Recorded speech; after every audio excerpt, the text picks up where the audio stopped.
Hi and welcome. You're listening to the X22 Report. My name is Dave and this is episode 1099A, and today's date is October 12th, 2016, and the title of the episode is The Central Bank Wants More Control of the Economy and It's Pushing for It.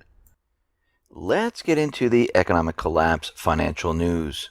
Now, we are moving closer and closer to this perfect storm, and this perfect storm is going to happen during the election or prior to the election period, because what we're seeing right now is the elite, the central bankers, they're nervous about what is going to happen.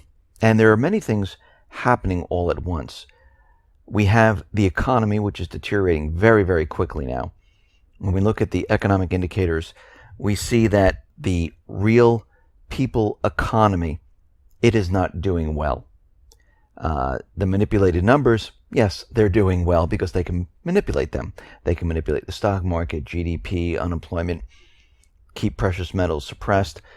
But when you look at what the people are doing, you can see they have no control of this. And they're very angry about this. They're starting to point fingers of who's responsible for this. And those people who are not spending, those people who are not taking their money out of the bank and using it in retail or purchasing a home, these people, they're the ones who are ruining the economy. But you have to remember, why aren't the people doing this? The people aren't doing this is because they don't feel confident. When people don't feel confident, they don't take their money and they don't go spend. When people don't have jobs, they don't go into they don't take their money, they don't go and spend their money. When people are hearing rumors of layoffs in corporations and they fear that one day they'll lose their job, they're not going to go spend their money.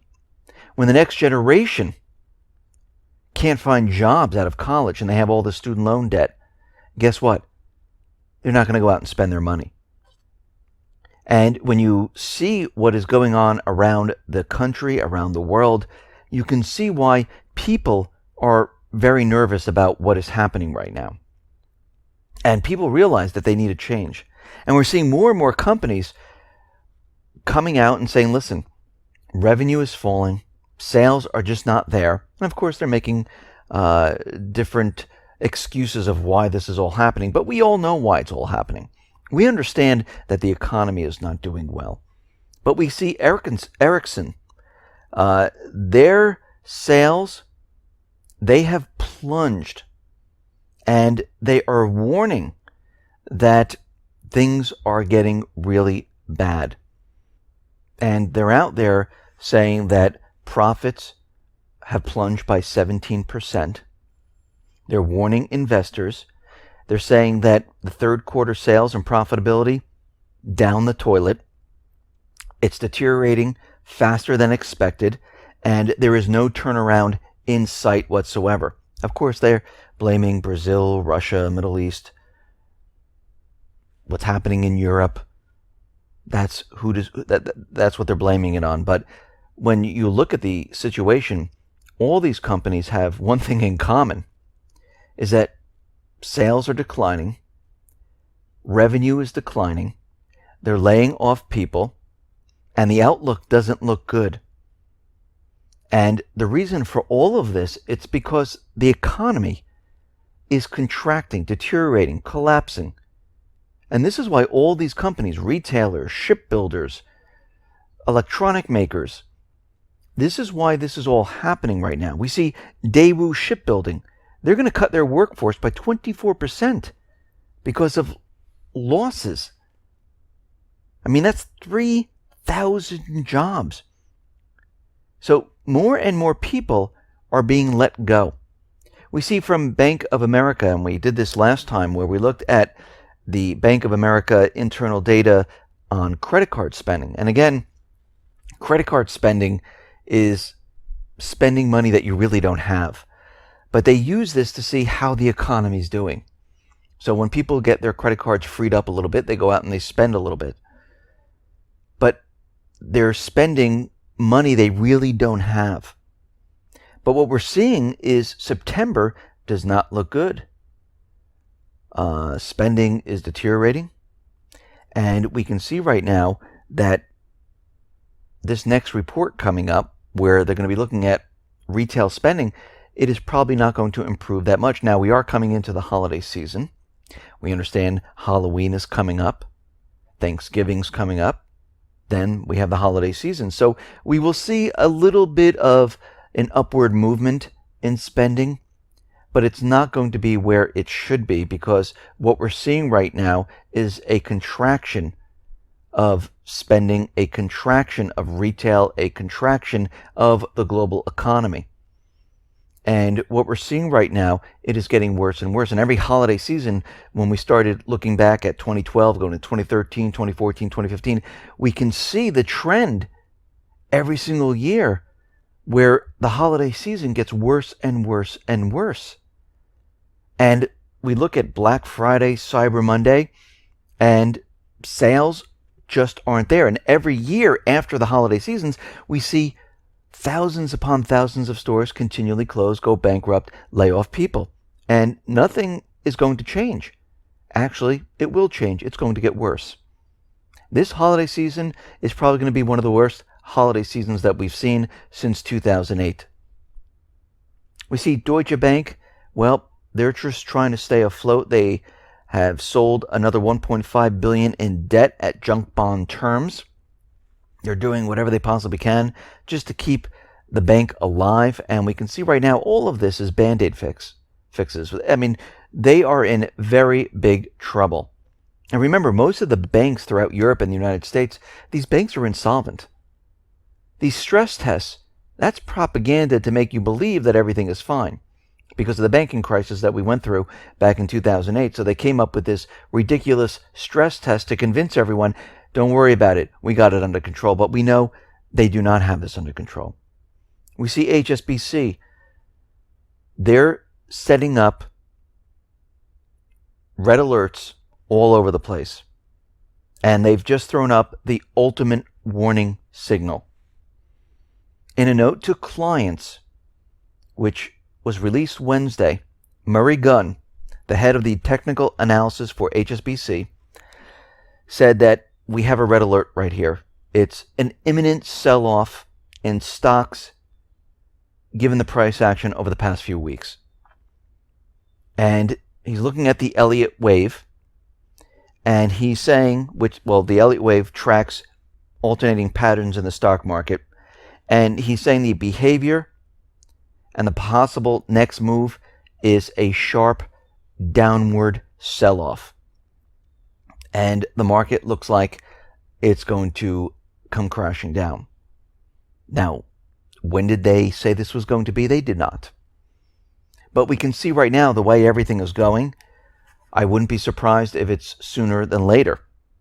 Now, I talked about the different phases of the collapse in prior reports, and we know there's a phase one coming up where the central bank is going to look for more legislation to take more control of the economy, really the global economy, because really the Fed really controls what the other central banks are doing.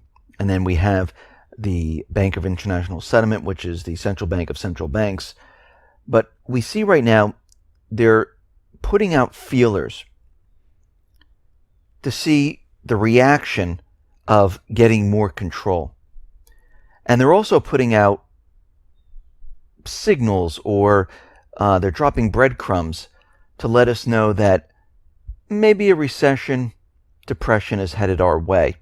We have to know that they came out with a report saying, well, if we go into a recession, depression, the Fed is ready and prepared to do more QE all the way up to $4 trillion, which we know it's going to be much more than that.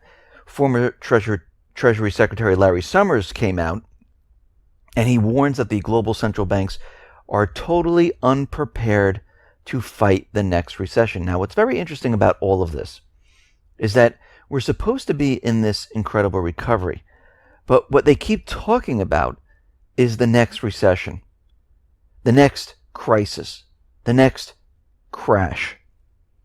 Now, he says probably sometime in the foreseeable future, we're going to have another recession. And the central banks right now don't really have the fuel in the tank to respond to the next crisis. They need more control. So we see already they're setting up this propaganda to convince everyone they have nothing left, so they'll need more control of the economy the next time we go into recession. So we've been hearing this a couple of times where they're going to be using more QE. They need legislation passed. We have another recession coming up very soon. We don't know when, but we know there'll be another one. How sure they are. Because what they're really looking at right now is that we've never recovered. They understand that everything they've done has not helped. The global economy is deteriorating very, very quickly right now, faster than we've ever seen before. A lot of the economic indicators that we went through, they are either the same as 2008 or a lot worse right now. And we can see already that they're preparing and getting ready to go to Congress to get more power.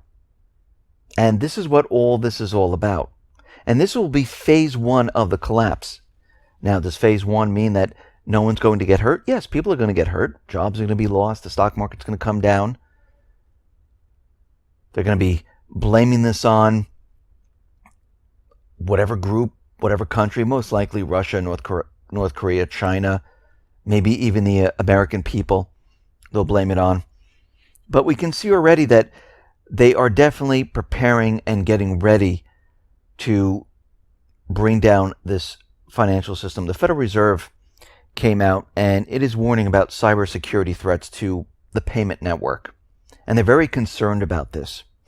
And the Kansas City Federal Reserve president came out and they're seeing a growing threat because they're seeing probing.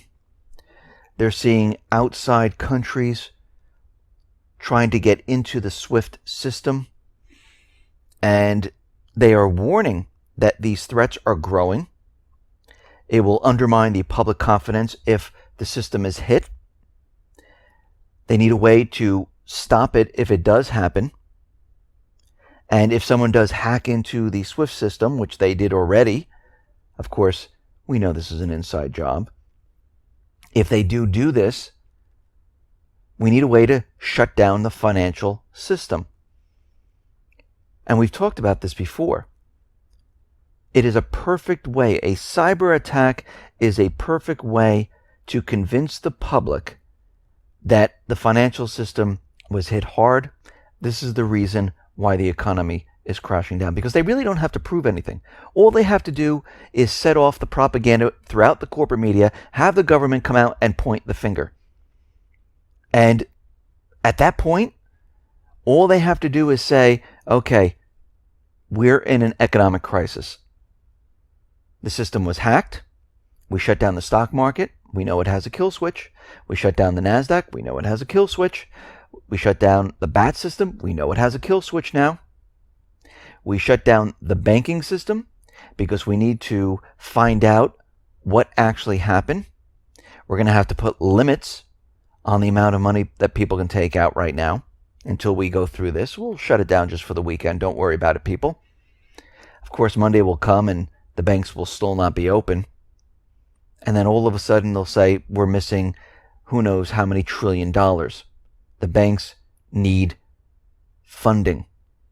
Where do they get it from? Well, the FDIC doesn't cover this, so they'll have to use the bail-in documents. And we can see we're headed in this direction.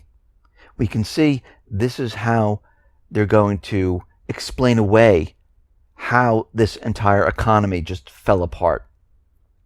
They've been preparing for this for quite a while. They have everything in place, and I'm hoping that everyone else has everything in place because they've been preparing for this. Many Americans, many people in Europe, many people in Canada, Australia have not preparing for this. They have all their currency in the bank. They don't have any gold and silver. They don't have any cash on hand. They don't have any supplies. So whatever you're doing right now, you need to start ramping up and you need to get prepared for what is coming. And it looks like we're headed in that direction, and it's going to be here much sooner than people realize. Listen, everyone, thanks a lot for listening. Be well, be safe, and especially be prepared. Thanks a lot.